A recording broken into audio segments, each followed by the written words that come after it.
He's been the world champion, he's the only man to win the World Cup twice, and after a season spoiled by injury, he's back.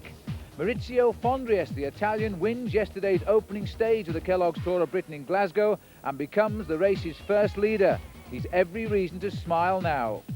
He holds on to a 4-second lead ahead of the Russian rider Vyacheslav Yekimov, followed by the Australian Scott Sunderland, and then the Ukrainian teammate of Fondriest, Alexander Gonchenkov, is fourth.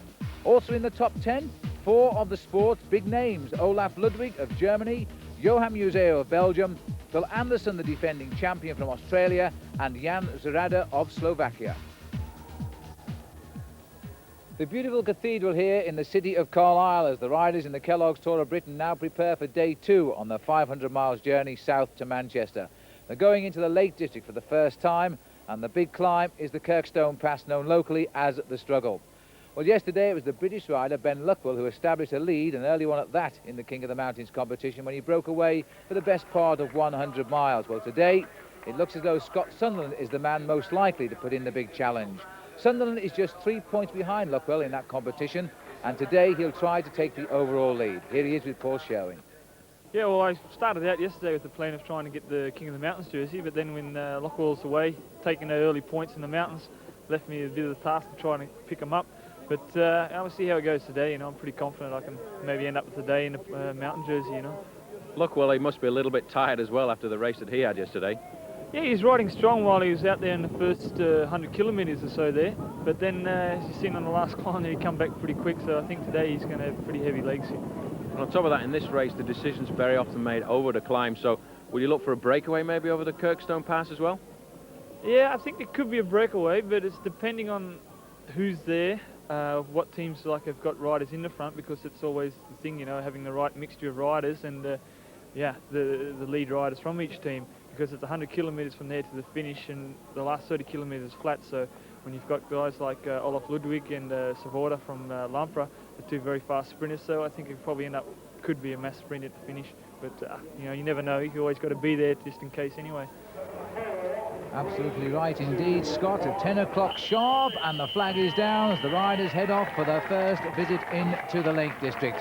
Well, this is really a beautiful and picturesque route, Paul, but it is certainly a most difficult one with all of those climbs along the route today.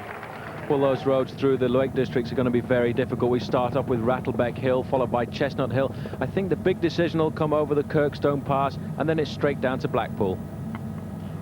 Well, there's the beautiful castle here in Carlisle. The last the riders will see of that today as they go out now for the hills of the lakes. The red and white checkered flag pulled in. That's the end of the neutralised rollout. The racing is now underway, and the riders, not surprisingly, in no hurry, Paul, as we start in slightly overcast conditions.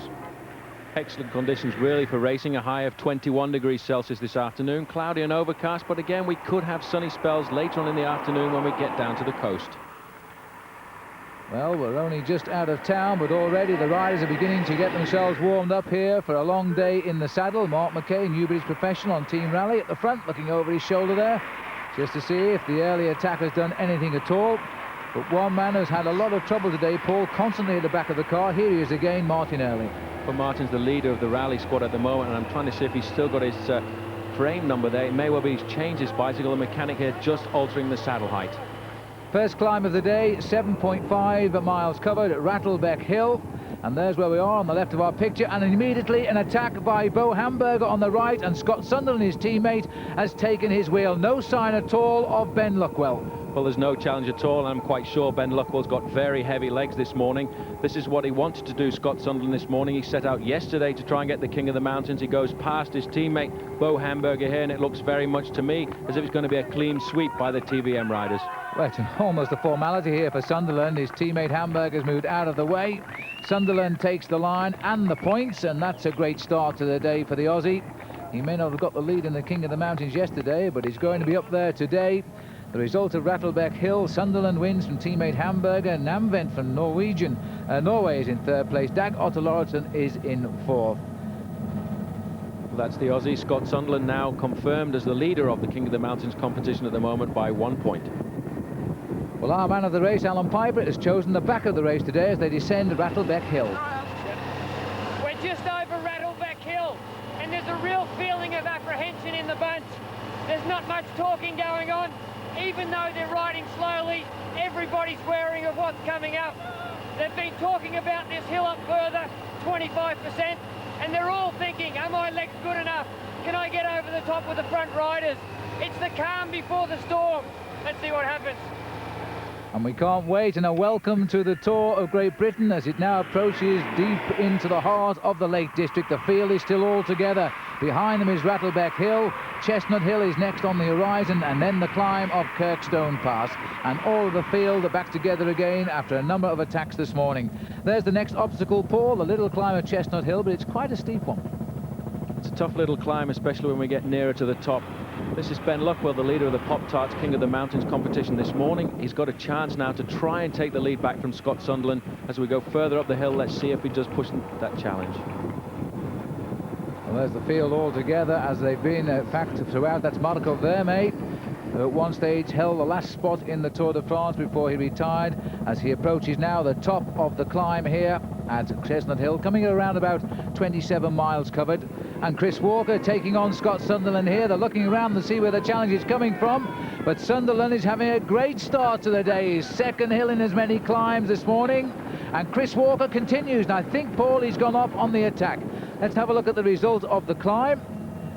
So another win for Scott Sunderland gives him a clear lead in the King of the Mountains now. Chris Walker second, and Kalin is third, first time in Britain for him, and Marco Vermey comes after him. And there has been an attack, Paul, and Walker was the man who started it, and it looks like Chris Lillywhite has joined him on the right.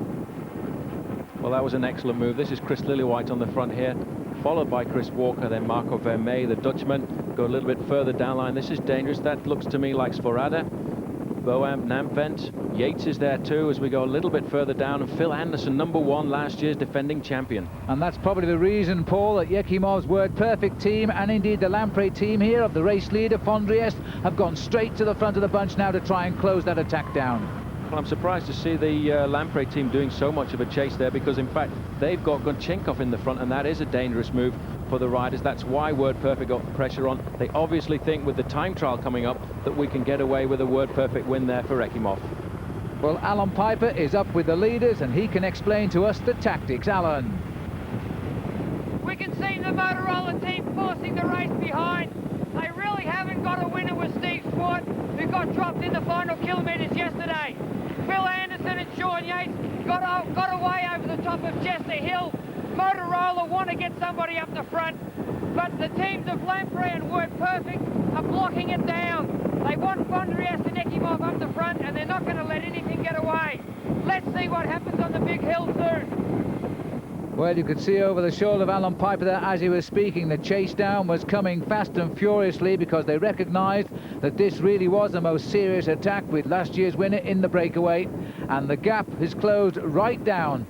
As Sean Yates sits at the back, he took a sly look over his shoulder there. He saw them coming and he shut down. So the race has come together, and the next stop now will be the big sprint in Grasmere. And that's coming on the race route today at just under 40 miles. It's the first bonus sprint of the day. The Ordnance Survey hotspot is what they call it. And just look at this now as Verada leads out Gonchenkov. Two riders going clear for the Lamprey team, looking for those little time bonuses on the line that could prove so much. Mark Walsham is taking them on, the English rider. He's a very fast finisher indeed, Mark Walsham. He's got the inside. But right on the line, it's a win for Gonchenkov, and he takes the sprint. And let's have a look at that. Indeed, Alexander Gonchenkov, the rider who fell in that nasty crash in the Tour de France at Armentières, back in action, getting ahead as Verada and Walsham. Well, Paul, the next stop is the big climb of the day, and look at the people on it, the Kirkstone Pass. The riders are in the town of Ambleside, and my goodness me, there's been a crash on the corner here in Ambleside. That is Anderson, who's in pain on the left of the road. The race doctor is here. Brian Smith, the British champion, has a cut left arm, and that is Adrie van der Poel on the floor. Well, that's a disastrous crash, especially in this area too, because those dry stone walls don't move at all. This looks to me like Kozlatin, the rider from Chazal there, just off the side of the road. It's very, very dangerous if you go down under circumstances like this, and it must have been just as they were coming to the bottom of the climb that this crash happened. Everyone was nervous. Well, that's a sad sight indeed. Phil Anderson clearly in pain, but being pushed back into the fray. They're on the climb of Kirkstone Pass. Adrie van der Poel looks as though it's the end for him, as the race doctor cares for him, but he, I think, is out. And in fact, it looks to me as though Adrie van der Poel is complaining that there was a vehicle involved in this crash, and he's indicated across the road that the vehicle over there, I think, was on the move as they came up towards that sharp turn onto the climb itself. This is Brian Smith, and he really does have a very, very badly torn left elbow there. Looks very much as if he's actually cut a vein in his arm there, and this is still Cosletine receiving some kind of medication from the doctor here. He's got a very badly injured knee, which looks as if it's swelling quite a lot. These two riders look to me as if they're not going to get up and leave. And just look at this, Adrie van der Poel, in fact, still seems to be complaining about the motor vehicle now parked at an angle on the other side of the road. And this, in fact, indicates the race do not want to continue on here, Paul, as if they want to wait for the riders behind. Well, they'll call a truce. That's the camaraderie of professional riders. They don't want to take advantage of somebody else's misadventure, so they will shut the race down and let it all come back together. They really won't want to take advantage of somebody else's misfortune. Brian Smith here looks to me as if he's having a tourniquet put on his arm by the race doctor there, who's just checking out his hands at the moment. Just goes to show the courage of some of these professional riders. And we're now on the slopes of Kirkstone Pass, and I think, as you can see here, there definitely is some kind of a truce, because the race hasn't split up at all. In fact, Scott Sunderland at the front in the green jersey here, just taking advantage to get a few more points. Well, he's taken the sprint, but almost from the entire field there. And in fact, this is the result of the climb. Sunderland gets his third win of the day in the mountains. Vermeer is second, and Van Lanker, Eric Van Lanker from Word Perfect, takes third place. So the overall situation at the end of today, Sunderland now has built himself a clear lead ahead of Ben Luckwell, who was the leader this morning, and Fondriest is in third place. But the story, of course, is the accident at the bottom of the climb, and this is Phil Anderson as he struggles on the way up the climb to the cheers of the crowd with his injuries. And on this climb, in fact, the race announced the retirement of Adrie van der Poel and indeed of Oleg Cosletine. So this indeed is a sad sight. The last year's winner trying to get back in. Let's go to Alan with Brian Smith. So how are you feeling, Brian, after that crash? Oh, my rail's down, and I've sliced a large piece off my arm here. I've got a tourniquet on it. I just hope it holds up for the finish, you know, so I can start tomorrow. And so as we look out across Lake Windermere, we'll take a short break, but when we come back, we'll report on how the day's dramatic events continue to unfold.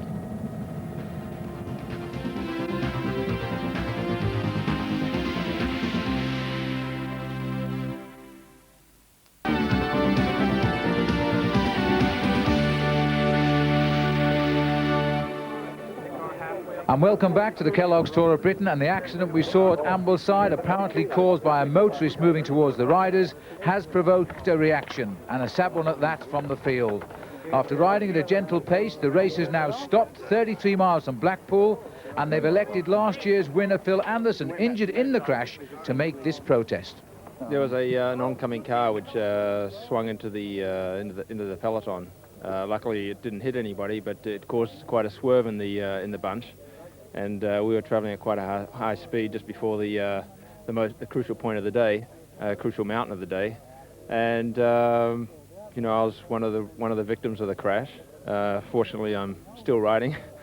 I did have some thoughts about stopping, but still, you know, I think it's an example of I don't know, just some bad police work, or, you know, I think the organisation has to take some responsibility and maybe increase the policing of the race, and you know, to make sure that this problem doesn't happen. There's a lot more police, and I think that's the only solution.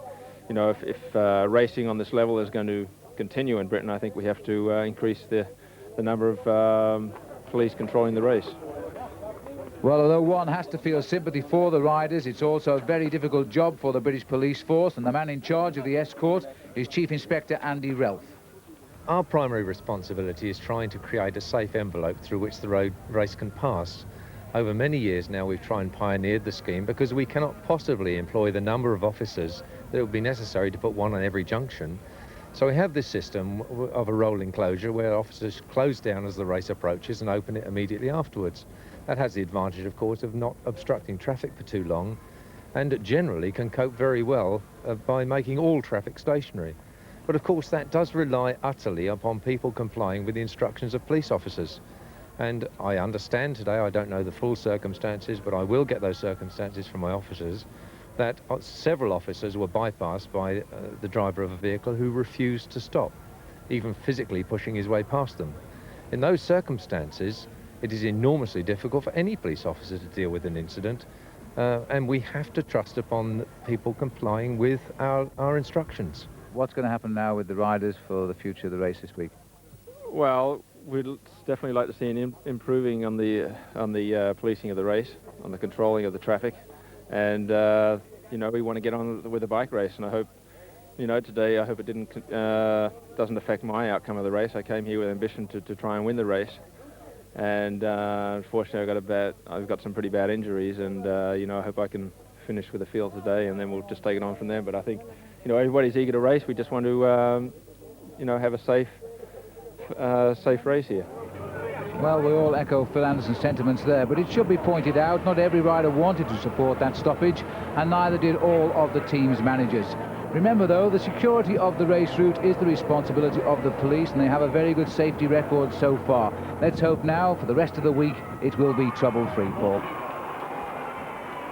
Well, let's hope that it is, and the riders getting underway again, and I'm sure they will race quite rapidly down to Blackpool, because it reminds me of a few years ago when I was riding in the Tour de France, 1978, in fact, and there was a strike there because of conditions that the riders were put under, and this kind of thing does happen occasionally, but, you know, the race must go on.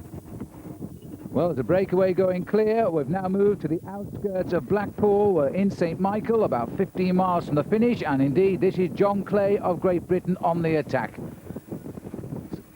So Clay going clear, and the main field are ignoring John Clay. Now, they'll be unwise to do this, because this rider is a very accomplished British professional rider. And the one man who knows all about the tactics now being displayed, well, of course, it's Alan Piper. Well, John Clay's out the front, giving it everything he's got. Maurizio Fondri's Lamprey team is chasing with two things to achieve. One is for the sprint, Jans Verada, a very fast sprinter. And the other thing is to keep Fondrias in the lead. He's only got a few seconds. It's a double header. Let's see if Lamprey can pull it off.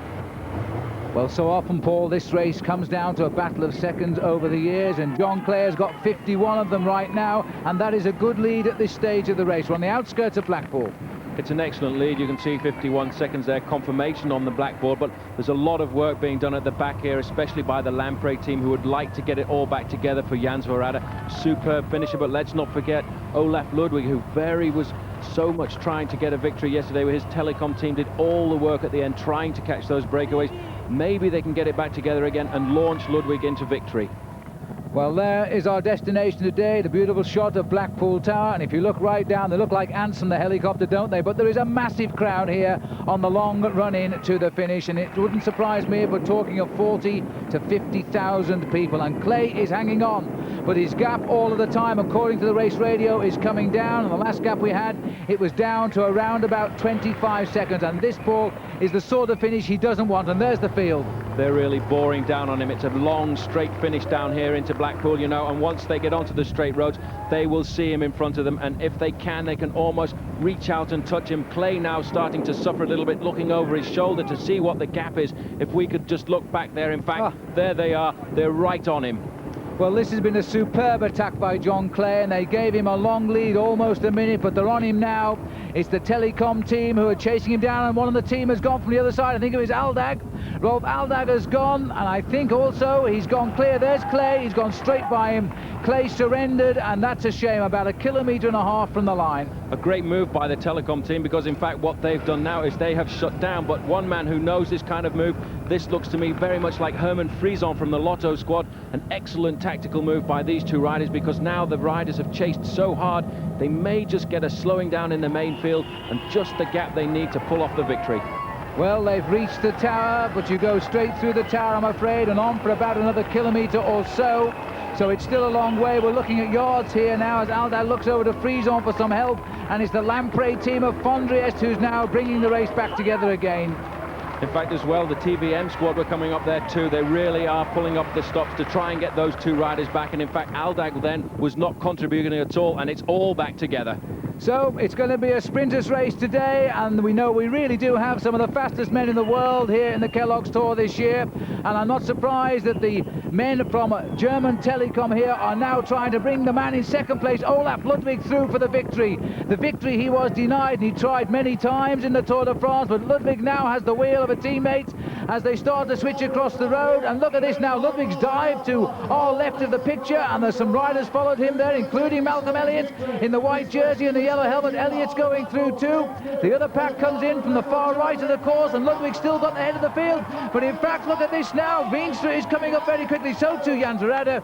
That was a tight one on the line, but my goodness me, I think, you know, the Dutchman, Vibren Veenstra from the Koolstrop team has taken the victory. Can you believe that? Well, as we look here at Olaf Ludwig, it looks as if he got an ideal move to the line there, but you can just see that it was Vibren Veenstra came past him just on the line. So the 8th victory of the season for the Dutchman, and there was inches in it. Ludwig again second, he had a few of those in the Tour de France. Jan Zerada finished in 3rd. Malcolm Elliott finally blacked out there in 4th place. Of the other big names, Anderson, despite his injuries, is 24th, and Brian Smith, despite that tourniquet, finished in 36th place. Yekimov, second overall, 77th. But the winner today, last time I saw him on the winner's podium, was in the Tour du Pont. He won the opening stage there in the United States in May. Win number 8 for him. Overall, no change really. Fondries keeps his 4-second advantage over Yekimov today. Scott Sunderland is in 3rd, and Alexander Gonchenkov is in 4th. Of the other big names, Veenstra, though, is now up into 6th place. Anderson is 16th, Smith 61st. Last man overall now is Rob Reynolds-Jones, and he's in 100th place. The smiles on the face there of the yellow jersey, but also on Ben Luckwell on the right of the picture in pink. He kept his lead in the overall. So let's join Paul Sherwin now with Phil Anderson and Veenstra. Well, after the protest, the riders really raced in earnest. The run into Blackpool was very rapid, wasn't it? Yeah, everybody was going for a field sprint, so mostly the speed is higher than normal, so everybody was a little bit nervous after that stop. So happy to get a good win here, because that was a fantastic win. All the top sprinters were fighting out. It's Zerada, Ludwig and yourself. Yeah, it's always nice to win, and especially when they're good sprinters. If you win, then it's a little bit extra, so I'm very happy. Well, Phil, it's been a tough day for everybody, and I know you're about to get into the ambulance, but how does your body feel at the moment? The biggest concern is my elbow. I can't put much pressure on it. You know, I did the last 100 kilometers more or less, you know, with one arm. It was pretty hard, but you know, go and see how it is. I got to get some stitches and maybe an x-ray, and we'll see how it is in the morning. It's very sad, because you've won 2 Kelloggs Tour of Britons, and we were looking to you to possibly get a hat-trick and take a 3rd victory. Do you think you'll be able to carry on? I don't know. I mean, I nearly stopped today. It might be a bit beyond me this year. I will have to see. Well, the latest news from the hospital tonight is that Phil Anderson has been stitched in both his arm and his side, and that very nasty cut on the arm of Brian Smith, that has been stitched as well. But both are confident they can take the start tomorrow.